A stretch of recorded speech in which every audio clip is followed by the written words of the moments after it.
विचार करना, अपने जीवन में भी काफी इसमें बोध है। यच्चिन्तितं तदपि दूरतरं प्रयाति, यच्चेतसोऽपि न कृतं यदिहा उपैति, प्रातर्भवामि वसुधाधिप चक्रवर्ती, सोऽहं व्रजामि विपिने जटिल तपस्वी। समझाता हूं। यच्चिन्तितं तदपि दूरत्रयं तरं प्रयाति। क्या कह रहे हैं? मैं जो जो सोचता हूं ऐसा हो जाए वो तो होता ही नहीं है, ये चीज मेरे नजदीक आ जाए ऐसा मुझे जब भी लगता है तो होता उल्टा है, वो चीज मुझसे और दूर चली जाती है। पहली बात क्या आया? यच्चिन्तितं तदपि दूरतरं प्रयाति। दूरतर प्रयाति, मैं प्रयास करता हूं ये पास आ जाए और चीज दूर चली जाती है। एक यत् चेतसोऽपि न कृतं यदिहा उपैति। और दूसरी बात, जो चाहता हूं ये चीज मेरे पास आ जाए, ये तो हो गया, ये चीज मुझसे दूर हो जाए वो मुझे और मेरे साथ गले आकर चिपक जाती है। देखो, यच्चेतसोऽपि न कृतं यदिहा उपैति। मैं नहीं चाहता हूं ये पास आ जाए लेकिन आ जाती है। अनुकूलता चाहता हूं आ जाए तो भाग जाती है। प्रतिकूलता चाहता हूं ना आ जाए तो प्रतिकूलता सामने टपक जाती है। शरीर अनुकूल रहे ऐसा चाहता हूं तो होता नहीं है, शरीर में विपदा ही दिखाई देती है, आकुलता ही दिखाई देती है। चाहता हूं पैसे मिले तो पैसे खर्चते हुए जाते हैं, मिलने के चांसेस कम और खर्चा ज्यादा दिखाई देता है। चाहता हूं कि मुझे कोई फंसाए नहीं और देखो मुझे फंसाने वाले ही मिल जाते हैं। हर जगह पर मुझे ऐसे ही हो रहा है, मतलब यही प्रतीति आती है। ठीक है, आगे अब आगे ये राम का चिंतन चल रहा है। प्रातर्भवामि वसुधाधिप चक्रवर्ती। कह रहे चक्रवर्ती अर्थात राज्याभिषेक होना था। प्रातर्भवामि, सुबह होते ही जिनका राज्याभिषेक होना नक्की हो गया था, अर्थात कलशों से जिनका राज्याभिषेक होना है ऐसा नक्की हुआ था। अब क्या हो रहा है देखो, सोहम व्रजामि विपिने जटिल तपस्वी। ऐसा होते हुए ये देखो हालत क्या है, मुझे जंगलों की खाक छाननी पड़ रही है। अर्थात जंगलों में जटिले आ गए ना यहाँ पर, जटिले तपस्वी की भांति मुझे भटकना पड़ रहा है। मतलब क्या है, मतलब प्रकृति का खिलवाड़ तो देखो कैसे प्रसंग है। आज शाम को नक्की हुआ, कल सुबह राज्याभिषेक, और हाँ अभी सुबह पता चल रहा है कि ये नॉट राज्याभिषेक, आउट ऑफ स्टेशन, राज्य ही छोड़ के चला जाना है। आजकल बच्चे कहते हैं साहब हमारे साथ कोई अन्याय करे तो हम उनका विरोध भी नहीं कर सकते क्या? विरोध तो करना चाहिए। और देखो राम, हम अगर राम को युग पुरुष मानते हैं, यदि हमारे आदर्श मानते हैं, उनका जीवन पुरुषोत्तम, मर्यादा पुरुषोत्तम उनको जगत में उपाधि दी जाती है, यदि हम उनको वैसा मानते हैं तो क्या उनकी जीवन की सारी क्रियाएं हमारे लिए आदर्श नहीं होती है? तो कह रहे हैं कि हम थोड़ा सा भी अपने मन के विरुद्ध कुछ कोई करे और हम सही है सामने वाला गलत है तो हम उसका विरोध क्यों ना करें? ऐसा प्रश्न है आजकल जीवों का, सबका। लेकिन यहाँ पर कह रहे बिना बोले मैं आगे चल रहा हूं। इसका आधार क्या है? आधार वस्तु स्वरूप का निर्णय है। वस्तु स्वरूप क्या है? प्रत्येक वस्तु द्रव्य गुण पर्यायात्मक ही होती है, अर्थात अपने स्व चतुष्टय में ही तिष्ठती है। अपने चतुष्टय के बाहर या अपने द्रव्य गुण पर्यायात्मक स्वभाव के बाहर कभी वस्तु गई ही नहीं है। और इसीलिए बाहर में कुछ अधिक होना या बाहर में कुछ कम होना, ये कल्पना मिथ्या जनों की है, अज्ञानी जनों की है। ज्ञानी उसमें कुछ भी घटबड़ देखता ही नहीं है। समझ में आ रहा है क्या? क्या गंभीर चिंतन है ज्ञानियों का। अब हमको उनकी जीवनचर्या, उनके जीवन चरित्र पढ़ के हमको प्रेरणा मिलती है कि नहीं मिलती है? वो उस पर्टिकुलर सिचुएशन में उन्होंने जो धैर्य धारण किया, इसका आधार क्या है? और आधार यदि द्रव्य गुण पर्यायात्मक अपना आत्मा है या वस्तु स्वभाव ही ऐसा है, ये जब निर्णय किया तो उनको बाहर में जो उपसर्ग हो रहे हैं वे उपसर्गदाता को उपसर्ग करने वाला देख ही नहीं रहे हैं, और अनुकूलता प्रदान करने वाले को अनुकूलता प्रदान करने वाला देख ही नहीं रहे हैं। सब अपने राग और द्वेष को आलाप रहे हैं, और मैं तो अपना मस्त अपने धुन में हूं, आनंद कर रहा हूं, आनंद की केली कर रहा हूं। समझ में आ रहा है क्या? ऐसी गंभीर दशा ज्ञानियों की होती है।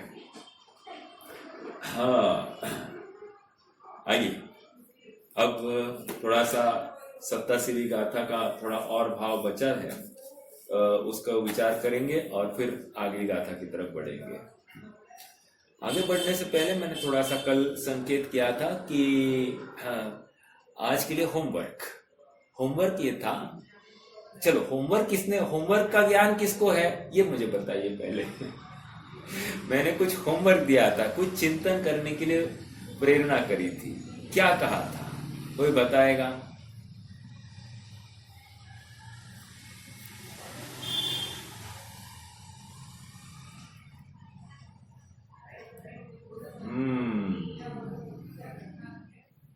चलो मैं ही ये दिलवाता हूं याद। कुछ देखो, इससे नक्की होता है कि हमारी विचारधारा में दिन भर में क्या चलता है।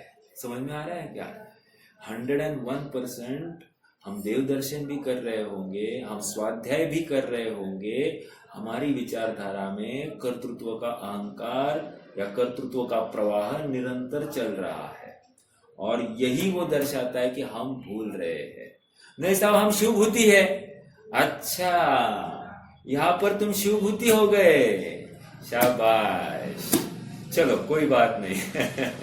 छल के लिए कोई अवसर नहीं है। जो सुखी होना चाहता है उसको चिंतन जरूरी है, और वो चिंतन जो कल बताया था, ये अपने में से कुछ गलतियां को छाटकर सामने खड़ा करना है, या वस्तु स्वरूप का निर्णय करने के लिए कार्यकारी थी। मैंने एक उदाहरण दिया था कि एक सुई की नोक की जो जितनी जगह है, हाँ याद आ गया। क्या याद आ गया? उसमें अनंत जीव है, राइट?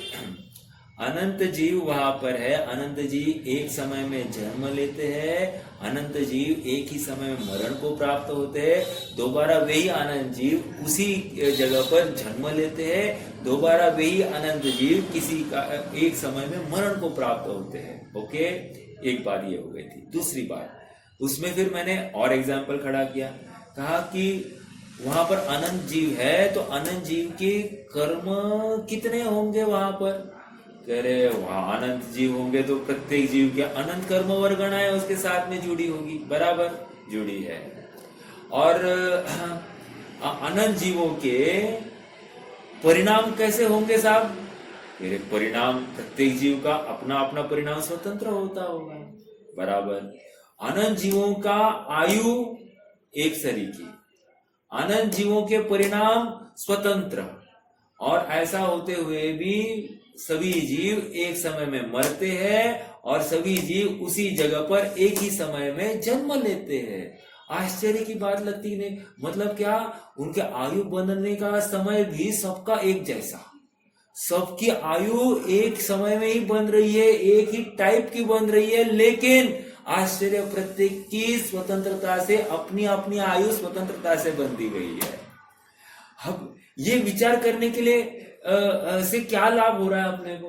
विचार करने पर यह लाभ हो रहा है कि वस्तु स्वातंत्र तो देखिए, प्रत्येक एक जीव के आश्रित अनंत गुण, अनंत गुणों का अपना अपना स्वतंत्र परिणमन। उसके लिए क्या सूत्र कहा था? द्रव्याश्रया निर्गुणा गुणा। समझ में आया? ये सूत्र बताया था कि सारे गुण द्रव्य के आश्रित होते हैं, ऐसा होते हुए भी एक गुण का दूसरे गुण में कुछ भी नहीं चलता है, कुछ भी होता ही नहीं है। एक गुण अपना काम स्वयं करता है, दूसरा गुण अपना काम स्वयं करता है। और मेरा प्रश्न है, वैसे धर्म और शक्तियां, इनके काम कौन करता होगा? परस्पर विरुद्ध युगल होते हैं कि नहीं? द्रव्य में होते हैं। और अनंत शक्तियां होती है कि नहीं? द्रव्य में होती है। उनका काम कौन करता होगा? कह रहे साहब ये क्या प्रश्न है? धर्म अपना अपना काम करते होंगे और शक्ति अपना अपना काम करते होंगे। इन शॉर्ट, जितने भी गुण है, जितने भी धर्म है, जितने भी शक्तियां है, सब अपना अपना काम स्वतंत्रता से करते हैं। ओके, एक को दूसरे के आश्रित होने का कोई अवसर नहीं है। और आश्चर्य, सभी गुण एक ही स्थान पर तिष्ठते हैं। अर्थात जिस स्थान पर, जिस प्रदेश पर ज्ञान गुण है, उसी प्रदेश पर दर्शन गुण, उसी प्रदेश पर श्रद्धा गुण, उसी प्रदेश पर सुख गुण, उसी प्रदेश पर वीर्य गुण, उसी प्रदेश पर सोपर प्रकाशकत्व गुण, उसी स्थान पर अनंत अनंत गुणों की हयाती है।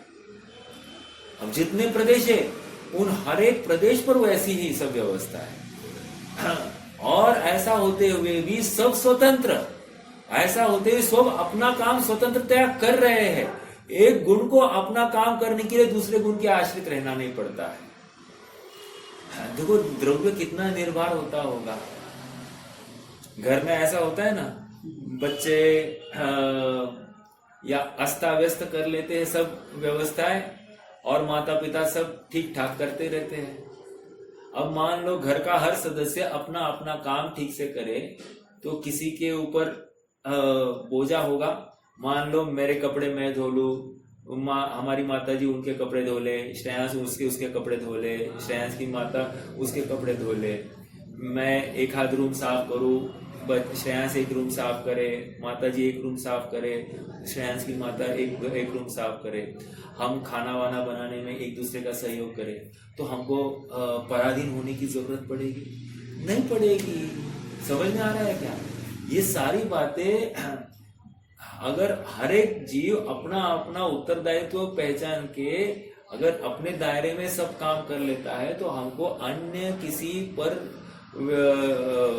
व्यवस्था की आवश्यकता ही नहीं है। ऐसी बात यहाँ पर है। इस द्रव्य से ये सीख मिलती है कि नहीं? द्रव्य के परिणमन से हमको ये सीख मिलती है कि नहीं? हमको अन्य किसी के आश्रय की आवश्यकता क्यों? इसका मतलब हमने अपनी जरूरतें बढ़ाई है इसलिए अपना, या फिर हम अपने काम से हटे हैं इसलिए एक के ऊपर ही ज्यादा भार आता हुआ दिखाई दे रहा है। चलो, मुझे तो ये कहना है कि प्रत्येक द्रव्य का परिणमन स्वतंत्र है। वहां पर द्रव्याश्रय निर्गुणा गुणा कहकर सभी गुण स्वतंत्र रूप से परिणमित हो रहे। अब याद रखना, एक सुई के नोक जितने प्रदेश में अनंत अनंत जीव राशि है, अनंत अनंत जीव राशि है, और सबके आत्म प्रदेश एक ही स्थान पर है। वो शरीर एक ही है ना, छोटा ही है ना, असंख्यात प्रदेश ही है हालांकि, लेकिन एक ही स्थान पर सबका शरीर, और सभी जीव भी उसी जगह में, और सबका जन्म मरण। और सुनो, इनका जन्म मरण हुआ नहीं, उसी स्थान पर दूसरे भी जीव आकर खड़े हो जाते, फिर उसी जगह पर तीसरे भी लौट आता है, फिर चौथा लौट आता है, ऐसे असंख्यात लौट आते हैं उसी शरीर में। अरे बाप रे बाप, इतनी व्यवस्था। और पुद्गल को उस कर्म वर्गना कैसे पता चलता होगा? भाई मेरा इस जीव के साथ में मेरा रिलेशन है, किसी का पुद्गल वर्गना कैसे पता चलता होगा कि मेरा इस जीव के साथ में संबंध है?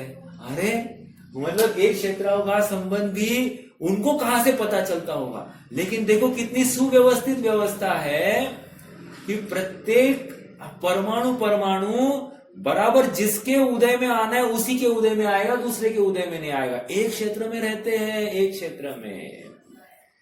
हाँ, विचार करना कि मैंने परिणाम किया तो मेरे परिणाम को लेकर दूसरे को बंद नहीं होने वाला है। वहां पर एक ही प्रदेश में है ना सभी जीव, लेकिन जिस जीव ने जो परिणाम किया उसको वही बंद होने वाला है, दूसरे जीव को नहीं होने वाला है। आप कितने जन एनालाइज कर रहे हैं? इतनी सब ये चेष्टा जो कर रहा हूं मैं, ये किस चीज के लिए?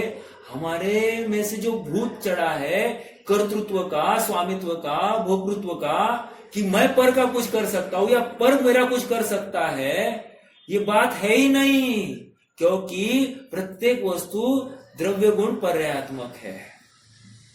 जब ये कह दिया, अर्थात प्रत्येक वस्तु अपने द्रव्य गुण पर्यायात्मक अवस्था को ही प्राप्त होती है, उसके बाहर वस्तु की हयाती है ही नहीं।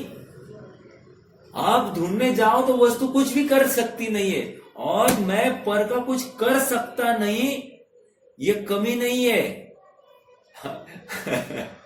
मैं पर का कुछ, ऐसा होता है ना, हमको लगता है किसी की मदद करें, काश मैं तुम्हारी मदद कर सकता, और हम दुखी हो जाते हैं।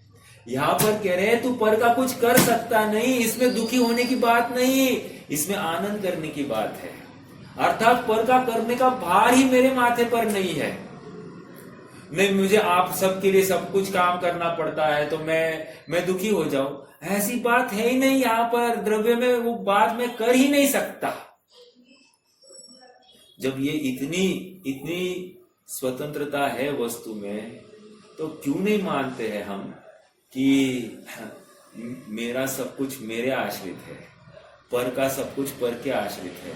अरे यहां तक बात आती है कि कर्म उदय को लेकर मेरा कुछ भी फर्क नहीं पड़ता है। क्यों नहीं फर्क पड़ रहा है? क्योंकि कर्म का उदय, उसका द्रव्य गुण पर्याय उस कर्म पुद्गल में है, और मेरी गुण द्रव्य गुण पर्याय मेरे में है, स्वतंत्र है। दोनों का अत्यंत अत्यंत अभाव है।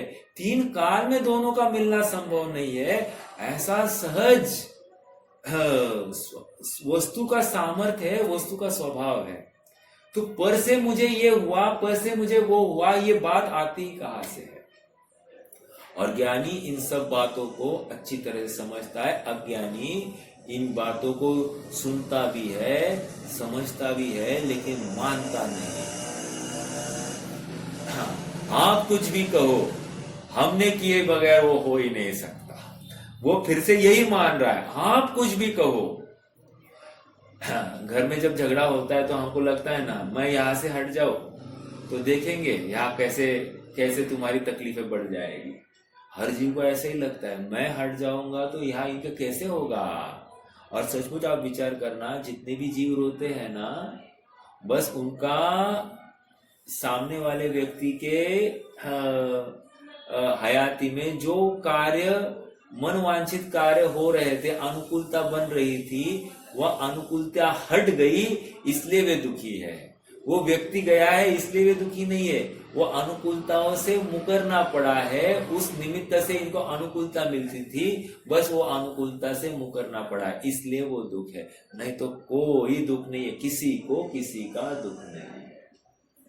यही इस वास्तविकता है। अर्थात आप विचार करना, सब स्वार्थ के है वीर। अभी एक ऐसा प्रसंग बन गया, श्रेयांश है ना, वो इंडस्ट्रियल ट्रेनिंग के लिए कहीं दूसरी जगह पर ट्राई कर रहा है। तो उसने, अब जहां पर वो जॉब कर रहा था, उसने उनको कह दिया कि साहब मुझे अभी यहाँ से निकलना पड़ेगा। तो उन्होंने कहा, क्या बात करते हो, मेरे तुम नहीं रहोगे तो मेरे सारे काम अब कैसे होगे, मुझे बहुत नुकसान होगा तुम नहीं रहोगे तो, और तुमने मुझे पहले क्यों नहीं बताया, अब मैं तुम्हें जाने ही नहीं दूंगा। ऐसा देखो, सब अपना अपना स्वार्थ साधते हैं। कहने की बात इतनी है कि अपना स्वार्थ नहीं होता हुआ, जब तक ये कुछ कह नहीं रहा था तो सब अनुकूलता में, सब उससे अनुकूलता मिल रही है तो सामने वाला संतुष्ट है मतलब मेरे ऊपर। और जैसे ही मैं नहीं हूं ये कल्पना हो जाती है तो सामने वाले तिलमिला जाता है, उसको आकुलता होती है कि तुमने मुझे दगा दिया, तुमने मुझे ये किया, तुमने, जैसे कि उसने अपने को खरीद लिया है। मुझे तो इतना ही कहना है, मुझे उदाहरण देकर ये समझाना है कि प्रत्येक वस्तु स्वतंत्र है, लेकिन जिसको राग और द्वेष जो आलापते हैं वो सब अपने अपने विकल्प की पूर्ति हो रही है, इसलिए राग है। जिस दिन अपना विकल्प की पूर्ति नहीं होगी ऐसा ख्याल में आ गया, उसी समय द्वेष होने वाला है। और जिनवानी ये कह रही है तुम्हारे राग और द्वेष का कारण कोई पर द्रव्य नहीं है, तुम्हारे राग और द्वेष का कारण तुम्हारी स्वयं उपजी हुई कल्पनाएं हैं, जो स्वभाव का आश्रय नहीं लेते हुए पर का आश्रय लेकर खड़ी हुई है। समझ में आ रहा है क्या? वस्तु स्वरूप समझे बिना भ्रम हटेगा नहीं। और यहाँ पर वस्तु स्वरूप इतना सरल है, द्रव्य गुण पर्यायात्मक वस्तु है। अर्थात इसको यदि हम पंचास्तिकाय की अपेक्षा विचार करें तो कहे द्रव्य बिन गुण हो नहीं, गुण बिना द्रव्य नहीं बने, गुण द्रव्य अव्यतिरिक्त है यह कहा जिनवर देव ने। अब एक बहुत जबरदस्त बात, उत हो न अभाव का ना नाश हो सद्भाव में। क्या बात आई? ये 13वीं 14वीं 15वीं गाथा है पंचास्तिकाय संग्रह की। उत्पाद हो न अभाव का ना नाश हो सद्भाव में, गुण उत्पाद व्यय करते रहे सब द्रव्य गुण पर्याय में। सभी द्रव्य और गुण उत्पाद व्यय कहा कर रहे हैं? पर्याय में करते हुए दिखाई दे रहे हैं। सभी द्रव्य और गुण उत्पाद व्यय कहा करते दिखाई दे रहे हैं? पर्याय में करते हुए दिखाई दे रहे हैं। क्या समझ में आ रहा है?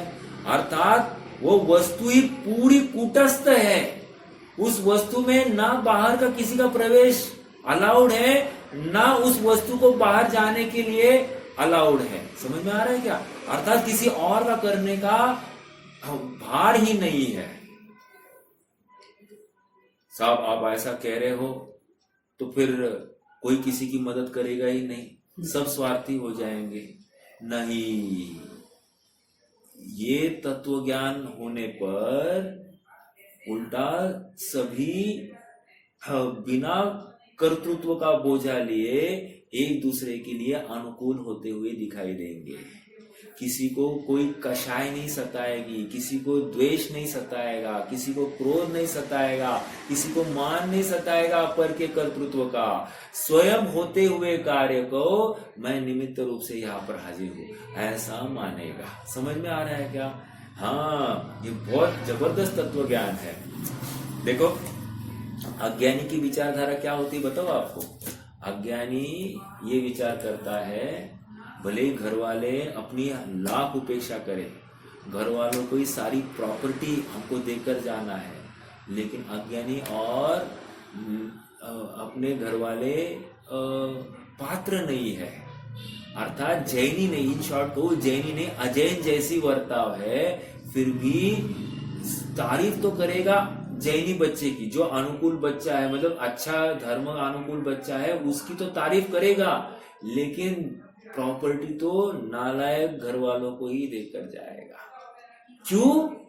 है तो अपने ही ना, अपना ही खून है ना, इस बहाने सारी की सारी प्रॉपर्टी अपने, जिनमें अपनत्व स्थापित करके बैठा है उनको ही देकर जाए, अज्ञानी की भाषा। और इससे विपरीत है तो अपने कह रहा है, उपेक्षा कर रहे हैं तो भी अज्ञानी सब कुछ उनको देकर जाएगा। है तो अपने, और कुछ भी हो, आप कुछ भी कहो, है तो अपने, ऐसा बोल के जाएगा। और ज्ञानी हाथ जोड़ के सब सामने खड़े हैं। ऐसा होते हुए भी क्या विचारधारा है? ज्ञानी कहते हैं परिवारजन हाथ जोड़कर खड़े हैं तो भी कहता है ये सब मुझसे न्यारे है। ये सब मुझसे न्यारे है, ये मेरे सुख का ये अनुकूल है इसलिए सुख का कारण नहीं, और प्रतिकूल भी हो जाए तो भी दुख का कारण नहीं है, क्योंकि ये मैं हूं ही नहीं, इनसे मेरा सुख है ही नहीं। सुख का खदान तो मैं अंदर बैठा हूँ, सुखवान जो अंदर बैठा है वहां से सुख आ रहा है, बाहर से सुख नहीं आता है, इंद्रिय से सुख नहीं आता है, विषयों से सुख नहीं आता है, भोगों से सुख आता नहीं है। हाँ, कितनी गंभीर ये जैन शासन की बात है। बस ये इतनी सी बात हम समझ लेना, पूरा ट्विस्ट आ जाएगा जीवन में। और मतलब यहाँ भी वैराग्य ही उत्पन्न होने वाला है। अज्ञानी जीव प्राप्त प्रसंगों में राग द्वेष के अवसर ढूंढता है, और ज्ञानी जीव प्राप्त प्रसंगों में वैराग्य ही उत्पन्न करता है। हमको नक्की करना है कि हम राग द्वेष कर रहे हैं या वैराग्य उत्पन्न कर रहे हैं। ये कोई पदार्थ मेरे लिए सुख का कारण है या दुख का कारण है, विचार करना। जब यहाँ पर ये कह रहे हैं कि द्रव्य गुण पर्यात्मक वस्तु है, मेरा द्रव्य, मेरा गुण और मेरी पर्याय क्या है, कोई बताएगा? मेरा द्रव्य क्या है? जीव द्रव्य बराबर। मेरे गुण क्या है? इस द्रव्य के आश्रित रहने वाले अनंत गुण, धर्म आदि आदि सब वो मेरे गुण है। ओके, ये गुण मतलब क्या? मेरा वैभव, मेरी लक्ष्मी। और मेरी पर्याय क्या है? ये चेतना का अनुसरण करते हुए परिणति, अर्थात, और वो भी परिणति कैसे? क्रम रूप से उत्पन्न होती है, अर्थात एक समय में एक ही परिणति और अगले समय में अगली परिणति, और वो नियत काल में ही आती है। नियत काल नहीं होती हुई वो परिणति है, आगे पीछे नहीं होती है, एक साथ नहीं होती है, बराबर नियत काल में होती हुई परिणति है। अब इसके ऊपर थोड़ा सा विचार करेंगे। एक सोने का कुंडल है अपने सामने, है ना? तो किसी को उस कुंडल को देखकर ऐसा प्रश्न पड़ा क्या कि मुझे तो हार चाहिए था, ये कुंडल ही क्यों बना रहा? नहीं, ये कुंडल है। तो फिर किसको प्रश्न किया जाए कि ये हार कब बनेगा? सुनार को भी नहीं कर सकते प्रश्न एकमात्र उस कुंडल को ही किया जाएगा कि तेरी, उस सोने को किया जाएगा कि तेरी हार की अवस्था कब है। समझ में आ रहा है क्या? क्योंकि हार की अवस्था का कर्ता, किंग मेकर एकमात्र वो स्वर्ण ही है, स्वर्णकार नहीं, स्वर्ण ही वो हार की करता है, हार की अवस्था का कर्ता, अर्थात द्रव्य ही स्वयं परिणमित होने वाला है उस हार की अवस्था रूप। इसलिए अन्य कोई भी उस कार्य का जवाब देने में समर्थ नहीं।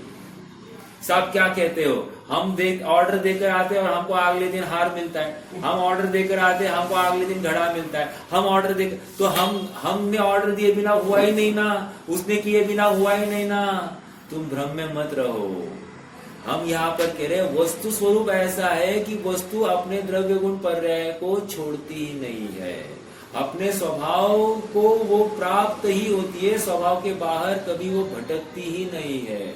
जब ऐसा है तो मैंने किया ऐसा मिथ्या अहंकार पालन करने का कोई जगह नहीं है। समझ में आ रहा है क्या? एक प्रश्न है आप सबसे। प्रश्न ये है कि पर्याय द्रव्यमय है या पर्याय द्रव्य से पृथक है? प्रश्न है आप सबसे। यदि द्रव्यमय है या द्रव्य ही पर्याय का करता है ऐसा आपको कहना होगा तो उसका कारण दीजिए। और यदि द्रव्य और पर्याय पृथक है, द्रव्य पर्याय का करता ही नहीं है ऐसा कहना है तो वो क्यों, उसका कारण दीजिए।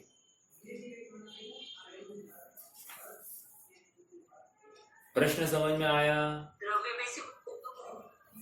हाँ, आपका ये कहना है कि द्रव्य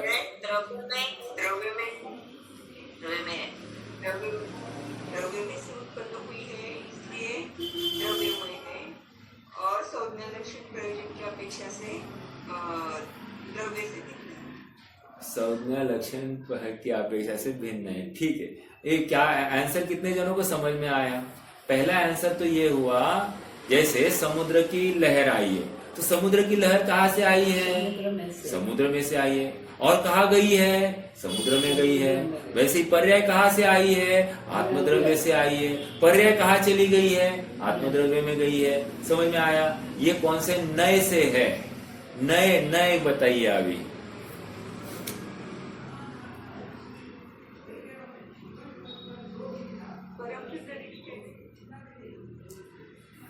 नहीं, ये पर्यायर्थिक नए से आई है। पर्यायर्थिक नए से। ओके, ये प्रवचन सार का प्रमेय यही है। द्रव्य में से आती है, द्रव्य में चली जाती है। ये प्रवचन सार का प्रमेय है। अब दूसरी जो अपेक्षा बताई थी मैंने, आपका आंसर गलत नहीं है। मतलब संज्ञा लक्षण आदि की अपेक्षा पर्याय संज्ञा। संज्ञा मतलब क्या? द्रव्य का नाम द्रव्य है और पर्याय का नाम पर्याय है, अर्थात संज्ञा अलग है। ओके, उसका लक्षण भी अलग अलग है। द्रव्य का लक्षण अलग है और पर्याय का लक्षण अलग है। समझ में आ रहा है? तो इस न्याय से हमको उसमें भिन्नता दिखाई देती, कोई विरोध नहीं है। लेकिन यहाँ पर अपेक्षित उत्तर ये था कि समय सार की अपेक्षा पर्याय को द्रव्य से भिन्न कह दिया है। पर्याय द्रव्य में से आती नहीं है, पर्याय द्रव्य को छूती ही नहीं है। ऐसा यहाँ पर समय सार में ये भाषा है। अब हमको कंफ्यूजन हो रहा है साहब। एक जगह पर आप कह रहे हो कि पर्याय द्रव्य से आई है, द्रव्य के बिना हो ही नहीं सकती, अव्यतिरिक्त है। हाँ, उसमें अन्यथापना हो ही नहीं सकता, तादात्म्य संबंध है। अनित्य क्यों ना हो, अनित्य तादात्म्य संबंध है पर्याय का और द्रव्य का। और समय सार में तो कहा कि कोई संबंध नहीं है। अब ये बहुत बड़ी गफलत हो गई है। और लिखने वाले आचार्य एक ही, आचार्य कुंद। अब कौन चैलेंज करे आचार्य कुंद को? साहब आप कुछ पीकर बैठे हैं क्या? कभी ये लिखते हैं, कभी वो बोलते हो। नहीं ना साहब, वो तो सही लिखे, अपनी खोपड़ी ठीक से नहीं है। हमारे ऊपर हम पीकर बैठे। कौन सा मोह हम पर चढ़ा है।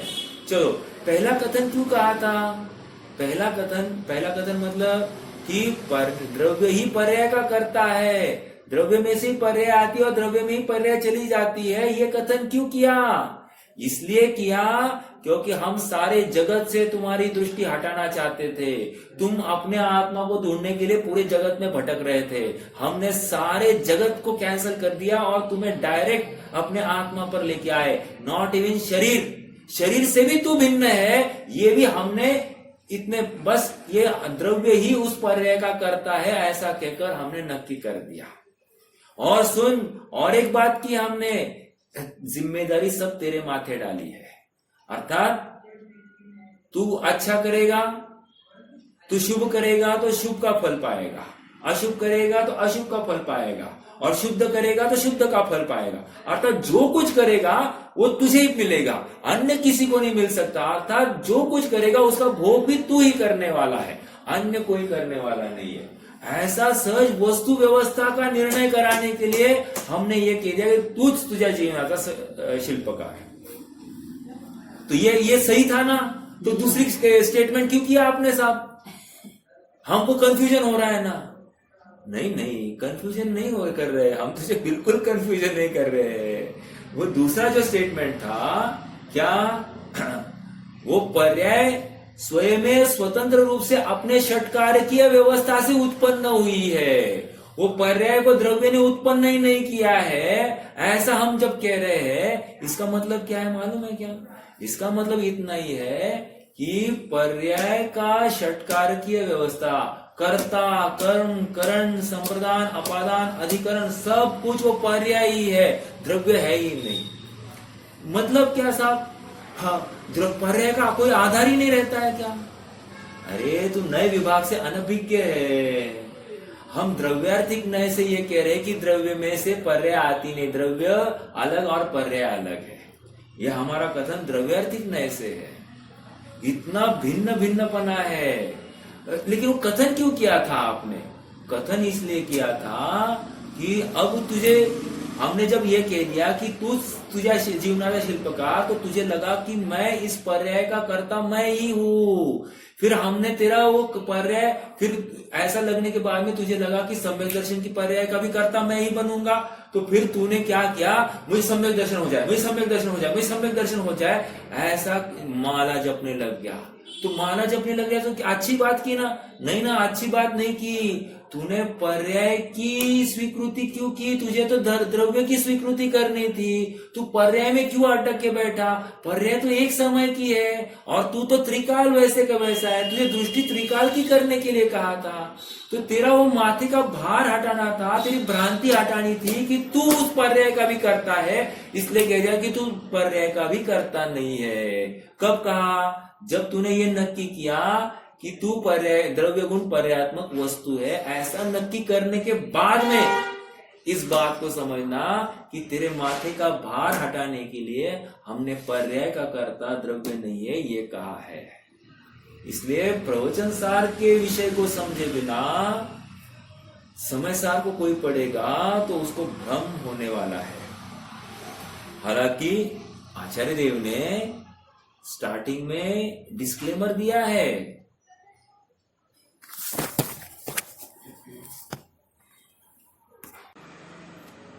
पर क्या कह रहा था?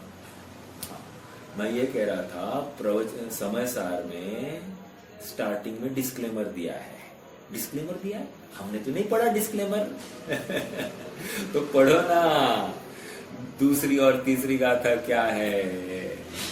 दूसरी और तीसरी गाथा डिस्क्लेमर है। डिस्क्लेमर क्या डिस्क्लेमर है साहब? अभी ये भी हम बताएंगे। हाँ बताता हूँ, चलो बताइए क्या। दूसरी तीसरी गाथा में ये कह रहे सौवत्त सुंदरो लोहे, कि प्रत्येक वस्तु जगत में सबसे सुंदर है। ये कहकर हम क्या कह रहे हैं? या दूसरी गाथा में ये कहा जो स्वद्रव्य में स्थित है वो स्व समय है और जो पर द्रव्य में स्थित है वो पर समय है। ये कहकर हमने क्या कहा था? तुमने समय का अर्थ क्या किया वहां पर? समझ में आ रहा है क्या? तीसरे गाथा का समय का अर्थ और दूसरे गाथा का समय का अर्थ तुमने क्या किया? तो ये तुम्हें समझना चाहिए था कि स्वद्रव्य में, फिर वहां पर टीका में अगर आप ठीक से पढ़ोगे तो टीका में स्पष्ट रूप से कहा, छोड़ो ना, स्व समय भी नहीं पर समय भी नहीं, मात्र समय है, ऐसा कह दिया वहां पर। स्व समय और पर समय कहकर ये उपाधि भी हमको मान्य नहीं है इस वस्तु में, ऐसा स्पष्ट लिखा है आचार्य ने वहां पर। स्व समय और पर समय ऐसी उपाधि भी हमको मान्य नहीं है। तुम तो मात्र समय कह दो, क्योंकि समय कभी स्व समय भी नहीं होता, कभी पर समय भी हुआ नहीं है, ऐसा वहां पर भाषा लिखी है। आप पढ़ना समय सार। देखो आज अपन जो चर्चा कर रहे हैं ना, आप इमीडिएटली रेफर करना कि ये बात ऐसी है कि नहीं, कहा है, पूछना, क्योंकि मैं हवा में तो बात नहीं कर रहा हूं, मैं भी आधार से बात कर रहा हूं, तो आप भी उन आधारों को चेक करना, ऐसा ही है कि नहीं, जो आज चर्चा हुई है स्वाध्याय में ऐसा ही है या अन्य प्रकार से है, या कुछ अपनी अपनी गप्पे लगा रहे हैं। आपको क्या लगता है? इसका एनालिसिस होना। एनालिसिस हुए बिना अपना काम नहीं होगा। मात्र 1 घंटा अपन सुनेंगे ना, अब मैंने स्टार्टिंग में जो बात कही थी ना, वो सब ओझल हो गई ज्ञान से। इसलिए जब भी आप बैठो ना, आप नोट करके लिख रख लेना हर चीज को, क्या क्या बातें आई थी। और आज अपना महापुण्य प्रताप ऐसा है कि ये रिकॉर्ड हो रहे हैं, रिकॉर्डिंग आपके लिए अवेलेबल भी है। तो अगर याद नहीं आ रहा है तो रिकॉर्डिंग को एक बार सुनने का कष्ट होगा। अपन चाहो तो 2 टाइम्स की स्पीड से सुनेंगे, लेकिन 1 घंटे का प्रवचन आप आधे घंटे में सुन सकोगे, तो आपको फिर से स्मरण हो जा, वो स्मृति में आएगा, तो रिकॉल होने से आपको और धारणा में अच्छे से बात बैठेगी। फिर अभ्यास करने के लिए हमको अवसर मिलेगा। ऐसा ही है या अन्य प्रकार से है? ये अभ्यास दिन भर, देखो 1 घंटे का प्रवचन ये पूरे 24 घंटे के लिए हमारे लिए एक एक्सरसाइज होता है। हमको लगता है 1 घंटा हो गया ना, हो गया, टिक मार्क, टिक मार्क मतलब एक दिन भर के शेड्यूल में अपना 24 घंटे में 1 घंटा अपना स्वाध्याय के लिए गया, ये इसको लग रहा है कि मैंने धर्म किया और बहुत बड़ा एहसान किया है। किसके ऊपर किया इसको वो भी नहीं मालूम, किसके ऊपर एहसान किया। और इसको इस धारणा में यही है कि मैंने दूसरे के लिए, अब कौन दूसरा इसको भी मालूम नहीं है, लेकिन जैन धर्म के लिए हमने 1 घंटा स्वाध्याय किया है। बहुत गंभीर और गाफिल अवस्था में है ये। इसका जल्द से जल्द ऑपरेशन नहीं हुआ ना तो ये पागल हो जाएगा, दुर्गति को प्राप्त होने वाला है। और ऑपरेशन कौन करने वाला है? जो सुन रहा है, जो सुखी होना चाहता है, उसी को ऑपरेशन करना है। मतलब डॉक्टर भी मैं ही और पेशेंट भी मैं ही हूं। समझ में आ रहा है क्या? यहाँ पर दूसरा कोई डॉक्टर नहीं है और पेशेंट मैं, ऐसा है ही नहीं बात। डॉक्टर भी मैं, पेशेंट भी मैं, और दवाई भी मैं ही खड़ी करूंगा और उसका सेवन भी मैं ही करूंगा और रोग का निदान भी मैं ही करूंगा और रोग को बाहर भी मुझे ही करना है। सब कुछ मुझे करना है, बाकी और किसी को नहीं करना है। ये शरीर नहीं होगा, बाहर के साथी संगाती नहीं होंगे, ये परिकर नहीं होगा, ये स्वाध्याय नहीं होगा, ये जिनवानी नहीं होगी, ये जिनेन्द्र भगवान नहीं होंगे, कोई नहीं होगा, बस एकमात्र मैं ही रहूंगा। क्यों? क्योंकि द्रव्य गुण पर्यात्मक वस्तु है। यही तो बात कर रहे हैं ना अपन। अपने आप में सत्व को सर्व वस्तु विलसाय। अरे वो विलास है। ये जगत सुंदर क्यों है? क्योंकि सर्वत्र सुंदर है, क्योंकि प्रत्येक वस्तु अपने विरुद्ध तथा अविरुद्ध कार्य से जगत का उपकार कर रही है, अर्थात जग को सुंदर बनाए रख रही है। मैं घर के बाहर कचरा फेंकता हूं तो गवर्नमेंट को साफ सफाई करने वाले कर्मचारी रखने पड़ते हैं। मान लो मैं ही अपने घर का कचरा भी साफ करूं और मेरे घर के सामने का कचरा भी साफ करूं तो कर्मचारियों की आवश्यकता ही नहीं है। समझ में आ रहा है क्या? और यही पद्धति मैंने सुना है, मुझे मालूम नहीं अमेरिका में ऐसी पद्धति है। हाँ, कि वहां के व्यक्ति को घर तो साफ रखना ही रखना और घर के बाहर का भी साफ रखना। अभी मान लो घर के बाहर की कुछ गंदगी, गवर्नमेंट की गाड़ी घूमती है या वहां पर कैमरा लगे रहते, तो वहां कैमरे से अगर पता चला कि इस घर के बाहर ऐसा कचरा है, गवर्नमेंट की गाड़ी आएगी, कचरा उठाएगी और बराबर उस घर, मतलब जो घर वाला है उसके उस घर वाले को फाइन की एक रिसीट आ जाती। भाई तुमको इतना फाइन पे करना है, डायरेक्ट रिसीट आ जाती है। अब कौन शाना आदमी होगा जो डेली खर्चा करेगा, अर्थात फाइन भरता बैठेगा? कोई नहीं। वो अपने घर को बराबर साफ रखेगा कि नहीं? अर्थात जिम्मेदारी जब नक्की हो जाती है, अपने आप वो अपने में ही कर्तव्य दिखाई देता है, कोई दूसरा आकर मेरा काम करे, ये भावना विलय को प्राप्त होती है। उसी प्रकार यहां पर कह रहे हैं जिम्मेदारी ले लो अपने द्रव्य की जिम्मेदारी मेरी ही है, अन्य किसी की नहीं है। मुझे सुखी होना है तो ये जिम्मेदारी मेरी है, किसी दूसरे की नहीं। ऐसा नक्की होने के बाद में अब मुझे ही मेरा कार्य करना है, ये निश्चित हो जाता है। फिर मेरा कार्य कहाँ होने वाला है? मेरे में होने वाला है। मेरा सुख कहाँ से आने वाला है? मुझ में से आने वाला है, बाहर से कुछ भी आने वाला नहीं। ऐसा नक्की होने के बाद में मेरा मटेरियल सप्लाई मेरे में से ही होने वाला है। ये नक्की होने के बाद में अरे अब तक माल नहीं आया, अब तक गुड़ नहीं, अब तक तेल नहीं, अब तक शक्कर नहीं, अरे ये पराधीनता ही नहीं है। फिर वो वहां से बोलेगा भाई साहब पानी बरस रहा है, भाई साहब ये हो गया।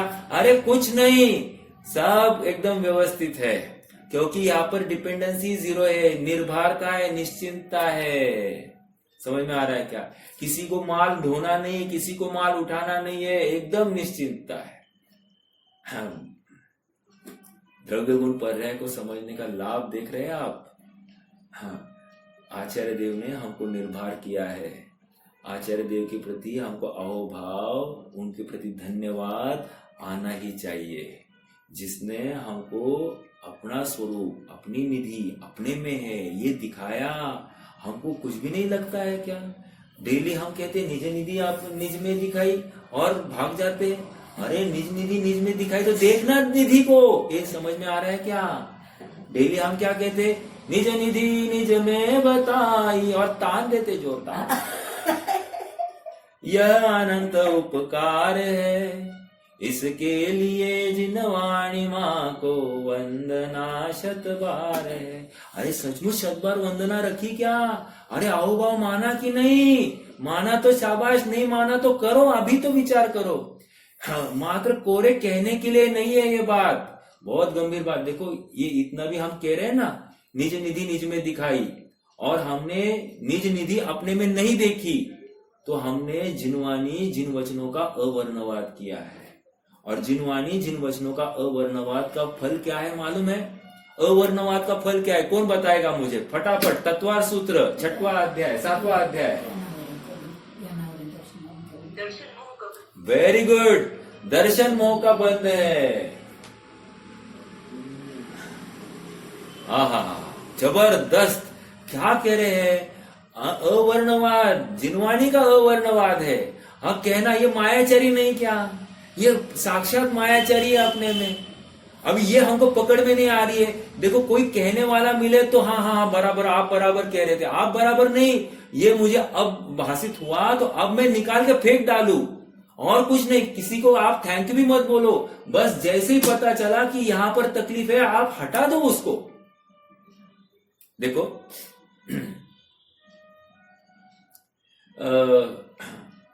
मान लो मैं नो एंट्री से जा रहा हूं, नो एंट्री में जाते जाते मुझे पुलिस वाले ने पकड़ लिया, तो मेरे पीछे और एक जन आ रहा है, मुझे पकड़ा देखकर वो क्या करेगा? वो भी आएगा, डुर डुर डुर करके आएगा। नहीं आएगा ना, वो घूमेगा कि नहीं, वो फिर से पीछे जाएगा कि नहीं? उसने देखा ये सामने वाला अटक गया है, तो वो क्या करेगा? वो तो घूम जाएगा। वहां क्यों घूमेगा साहब? उसको नुकसान दिखाई दे रहा है। नहीं नहीं, मैं भी देखता हूं, मैं सीना चौड़ा करके भागेगा, मेरी बहुत पहचाने देखेगा? नहीं, वो पलट जाएगा।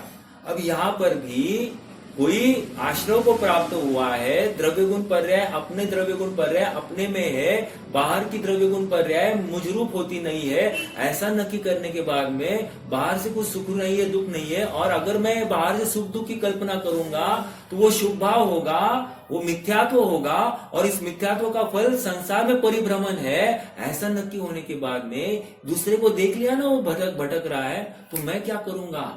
मैं क्या करूंगा साहब? बाकी तो सब ठीक है, लेकिन सुबह दूध तो चाहिए ना। सब बाकी तो सब ठीक है, लेकिन भोजन के लिए घी तो चाहिए ना।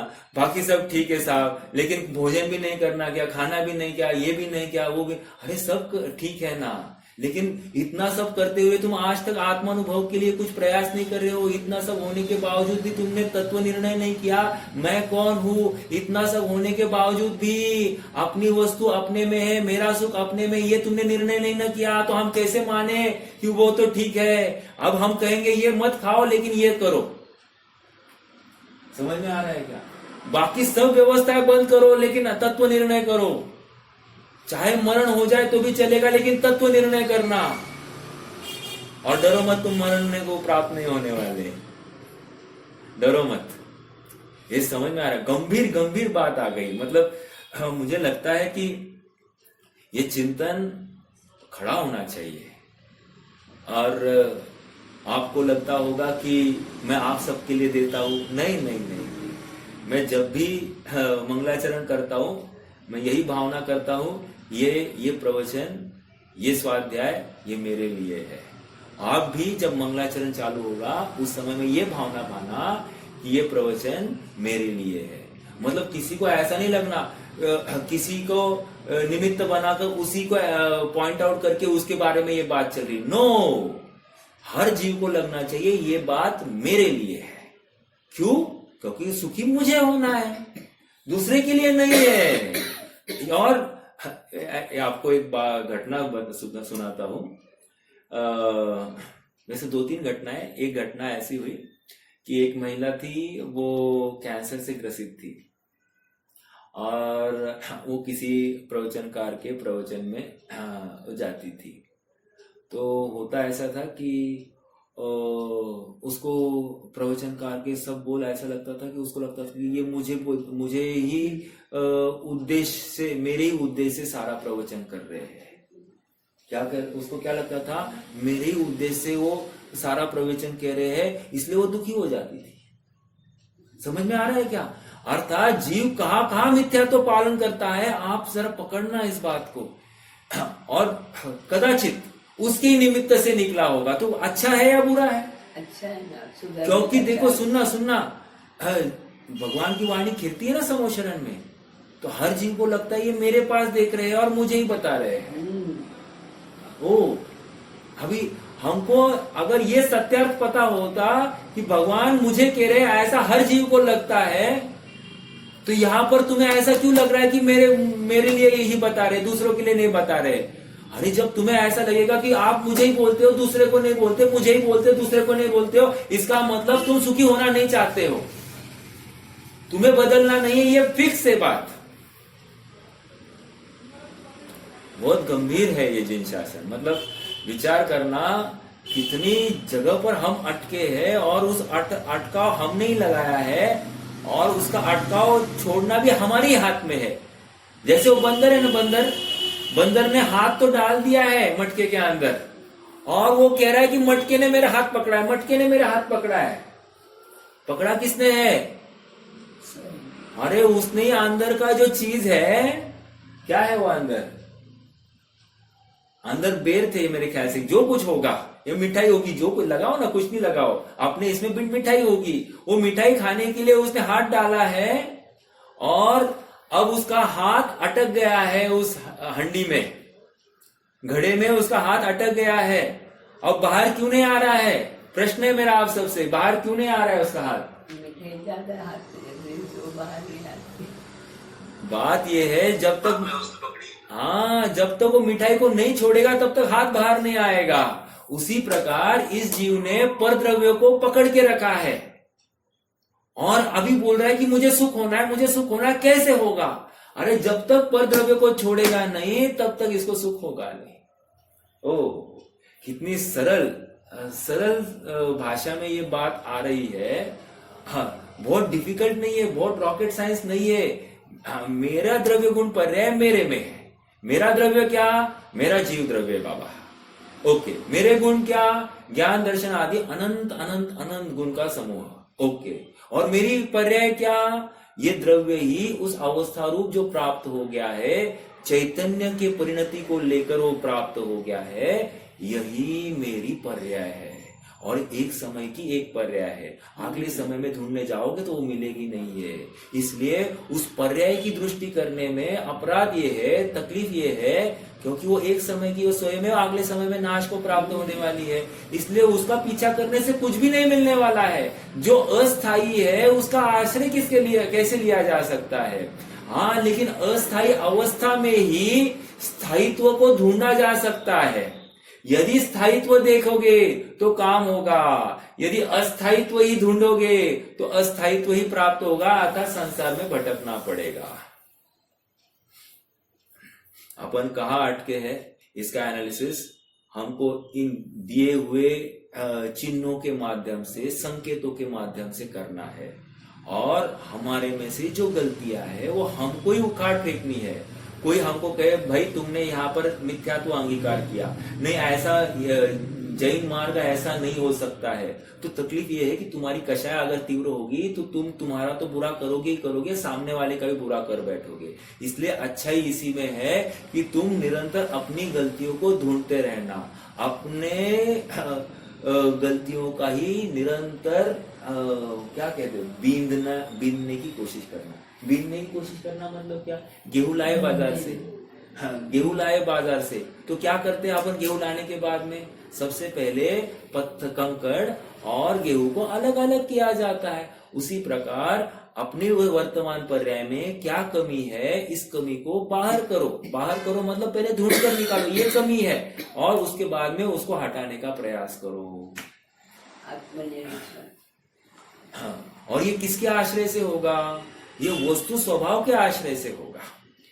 वस्तु जैसी है वैसा निर्णय करने से होगा। आज तो अपन ने कुछ भी पढ़ा नहीं है, लेकिन बहुत कुछ समझने की कोशिश की है।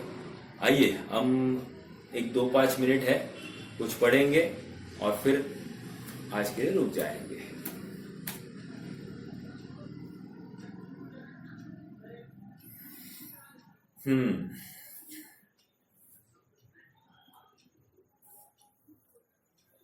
देखो, हाँ, अपन कांजी स्वामी के कथन की तरफ थे, राइट। भगवान ने जैसे, मिल रहा है कि पेज नंबर 411, भगवान ने जैसे पदार्थ देखे हैं वैसे ही उनकी वाणी में आया है, उसका अभ्यास स्वलक्ष्य से करे तो मोह दूर होता है। महत्वपूर्ण बात आ गई, स्वलक्ष्य से करे तो। अब देखो, हमको ये वाणी सुनने के बाद में क्या पता चलता है, हाँ इसमें ये गलती है, उसमें ये गलती है, उसमें ये हमको थर्ड पर्सन दिखाई देता है, स्वयं नहीं दिखाई देता है। यहाँ पर कह रहे स्वलक्ष्य से करो सब। बहुत गंभीर चर्चा है, गंभीर। मतलब जो सुखी होना चाहता है ना, अत्यंत गंभीरता से इस वचनों को लेगा, और जो सुखी नहीं होना चाहता है ना, इसको अरे बस यार आगे बोलो यार, कुछ तो नवीन बोलो। अरे वो नवीन तो ढूंढना चाहता है, इसका मतलब उसने काम नहीं किया है, क्योंकि इतने से एक वचन से इसका काम होने वाला है। कैसे बताए? भगवान ने जैसे पदार्थ देखे हैं वैसे ही उनकी वाणी में आया है, उसका अभ्यास स्वलक्ष्य से करे तो मोह दूर हुए बिना नहीं रहे। हो गया, बस इसी में आ गया, अपना काम हो गया। स्वलक्ष्य से किया कि नहीं किया, अब दिन भर स्वयं को पूछना। ये भगवान ने कहा है, मेरा द्रव्य गुण पर्याय मेरे में है, शरीर का द्रव्य गुण पर्याय शरीर में चल रहा है, कर्म का द्रव्य गुण पर्याय कर्म में चल रहा है, स्त्री पुत्र मकान आदि जायदाद का उनका द्रव्य गुण पर्याय उनका अपना अपना स्वतंत्र चल रहा है। समझ में आ रहा है क्या? कोई किसी में प्रवेश नहीं कर रहा है, रुपया पैसा कुछ किसी में प्रवेश नहीं हो रहा है। तो कहने की बात, ये जब द्रव्य गुण पर्याय मेरे में है, ऐसा नक्की होने के बाद में अब बाहर ढूंढने के लिए जाना कहा। मैं ये खाऊं तो ये सुखी होऊंगा, ये पाऊं तो मैं सुखी होऊंगा, ऐसा होगा तो मैं सुखी होऊंगा, ये नौकरी लगी तो मैं सुखी, ये नौकरी नहीं तो मैं दुखी। ये कहां से लाया? वस्तु में सुख और दुख बाहर से आता ही नहीं है। जब ये नक्की हुआ है तो तू क्यों जाता काशी, तू क्यों जाता गिरनार, घट ही में है तेरा घट घट का वासी, अंतर का कोना टटोल, तेरा प्रभु तुझ ही में डोले, बाहर जो ढूंढा ना भगवान पाया। भगवान कौन सा? मेरा भगवान की बात चल रही है, दूसरे भगवान की नहीं। बाहर जो ढूंढा ना भगवान पाया, संसार को ही है तूने बढ़ाया, आत्म को देखो निज आत्म की ओर, तेरा प्रभु तुझ ही में डोले। कितनी बात है, तेरा प्रभु तुझ में ही डोले। डोलना मतलब क्या मालूम है क्या? जैसे गाना गा रहा है कोई और बहुत तल्लीन हो रहा है, आनंद कर रहा है, ऐसा डोलता हुआ मेरा चैतन्य रस है। हाँ, उछलता मेरा पौरुष आज, त्वरित टूटेंगे बंधन नाथ। ये कब टूटेंगे? पुरुषार्थ जागृत होगा, आत्मबल जागृत होगा, कि ये नक्की हो जाएगा कि मेरी वस्तु संपूर्ण जो कि त्यो भरपूर यहाँ पर ही विद्यमान है, कहीं जाना नहीं इसको ढूंढने के लिए। द्रव्य गुण पर्याय तीनों में भाव भेद होने पर भी तीनों में अर्थ ऐसे एक ही नाम से कहा जाता है। द्रव्य अर्थात शक्तिवान वस्तु, गुण अर्थात शक्ति, और पर्याय अर्थात अवस्था। इन तीनों में वाचक और वाच्य भेद है। वाचक मतलब होता है शब्द और वाच्य होता है वस्तु, ठीक है।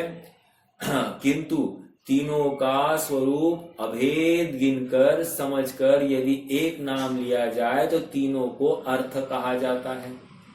गुण शब्द शक्ति को बताता है, पर्याय शब्द अवस्था को बताता है, फिर भी यदि वाचक में भेद नहीं रखा जाए तो अर्थ ऐसे एक ही शब्द से तीनों पहचाने जाते हैं। सरल है बात। 2-3 बार अपन ने वही बात पढ़ी है। द्रव्य का स्वभाव गुण पर्याय का पिंड है। गुण का स्वभाव अर्थात वह त्रिकाली शक्ति रूप भाव है। भाव भाव गुण का भी विशेष क्या है? वो द्रव्य का भाव है। ठीक है, त्रिकाली शक्ति रूप, त्रिकाल रूप ही ऐसा रहेगा। और पर्याय अर्थात व्यक्त अवस्था या दशा, इस प्रकार स्वभाव भेद है। स्वभाव भेद मतलब द्रव्य में, गुण में और पर्याय में स्वभाव भेद है। द्रव्य क्या है? गुण पर्याय का पिंड। गुण क्या है? वो त्रिकाली शक्ति रूप भाव। और पर्याय क्या है? एक समय की अवस्था। समझ में आया? ये या दशा, ये सब स्वभाव है द्रव्य गुण पर्याय के। इस प्रकार द्रव्य गुण पर्याय के नाम भेद 3 है, किंतु तीनों में वाचक भेद निकालकर यदि तीनों को एक ही शब्द से देखे तो उनको अर्थ कहा जाता है। अर्थात द्रव्य गुण पर्याय ये 3 है ही नहीं। सचमुच देखने जाएंगे तो हमको पर्याय ही दिखाई देगी, क्योंकि वो अवस्था है, वो व्यक्त है। और सुनो, वर्तमान पर्याय दिखती है, भूतकाल की पर्याय भी नहीं दिखाई देगी और भविष्य भी नहीं दिखाई देगा, एकमात्र वर्तमान ही दिखाई देगा। समझ में आ रहा है क्या? अब वर्तमान पर्याय को देखकर हमको त्रिकाल का निर्णय करना है। मैं आज हूं ना, इसका मतलब मैं त्रिकाल में रहूंगा, अर्थात भूत में भी रहा था और भविष्य में भी रहूंगा। समझ में आ रहा है क्या? यह ऐसा विश्वास हमको इस वर्तमान पर्याय को देखकर होना। दिव्य वाणी में वस्तु की जो मर्यादा भगवान ने कही है कि प्रत्येक द्रव्य गुण पर्याय को प्राप्त होता है, यही वस्तु की मर्यादा। ये मर्यादा निज मर्यादा में आते ही संकट सब ही टल जावे। क्या है वो पहली लाइन? मर्यादा के बाहर गया तो संकट ही संकट है, और निज मर्यादा में आ गया तो संकट ही नहीं है। देखो चलो और एक ध्रुव कीली के पास रहे वे दाने नहीं पिस पाते हैं, वे ही पिसते हैं जो ध्रुव कीली से दूर जाते हैं। क्या कहा? कौन सा दाना पिसा जाने वाला है? जो चक्की है, चक्की, तो चक्की में कौन सा दाना पीसा जाता है? जो जहां से दाने डाले जाते हैं वहां के पास के दाने पीसे नहीं जाते, लेकिन जो दाना चक्की से सेंटर से दूर जाता है वो उसका पीसना ज्यादा होते जाता है। समझ में आ रहा है क्या? वैसे ही यहां पर कह रहे ध्रुव कीली मतलब जहां पर स्वभाव है, स्वभाव के समीप जाओगे तो तुम्हारा विभाव नहीं उत्पन्न होगा, तुम्हें आकुलता नहीं होगी और तुम्हें सहज ही सुख की प्राप्ति हो जाएगी। और यदि स्वभाव से तुम जितना दूर जाओगे उतना तुम पीछे जाओगे, संसार में भटकोगे, दुख को प्राप्त होगे। ठीक है? मर्यादा क्या है? द्रव्य गुण पर्यात्मक वस्तु है, अपने अपने सत्व को सर्व वस्तु विलसाए, ऐसे चितवे जीव तब परते ममत न था। अरे एक लाइन में पूरा जिनागम का सार भर दिया, पूरा प्रवचन सार एक लाइन में भर दिया जयचंद जी साहब ने।